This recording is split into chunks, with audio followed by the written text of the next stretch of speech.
আমরা এখন কেদারনাথ পৌঁছে গেছি। আমাদের টিম এখানে আছে, একজন রুমে আছে, সেটু ক্লান্ত, এখন রেস্ট করছেন। এই যে উপরে তুঙ্গনাথ, আমরা এখন নিচের দিকে নেমেছি। মন্দির এখন বন্ধ আছে। ওই যে এই যে বাবা তুঙ্গনাথের মন্দির। বাবা যে তার বাবা যে সব মানে ওয়ার্ল্ডের ফেমাস লোকের। আমরা সন্ধ্যা আরতি দেখবো। এই তুঙ্গনাথের মন্দির।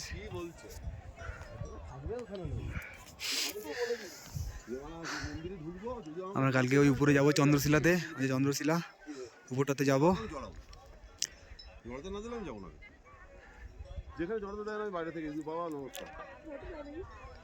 এখন আমরা ভিউটা দেখছি। ও সেখানে তো বরফ পড়ে আছে, এখন মেঘ জমে আছে বলে ভালো বোঝা যাচ্ছে না। আর সকালবেলাটা ভালো বোঝা যাচ্ছিল বরফটা। প্রচুর ঠান্ডা। ওখানে ওমকারেশ্বর শিবের মন্দির আছে। শিবলিঙ্গ মোটামুটি মাটি থেকে ধর এতটা মতো উঁচু, এইরকম শিবলিঙ্গ আছে। তো সেখানে তুই পুজো দিবি, জল দিবি, ফুল বাঁধাবি।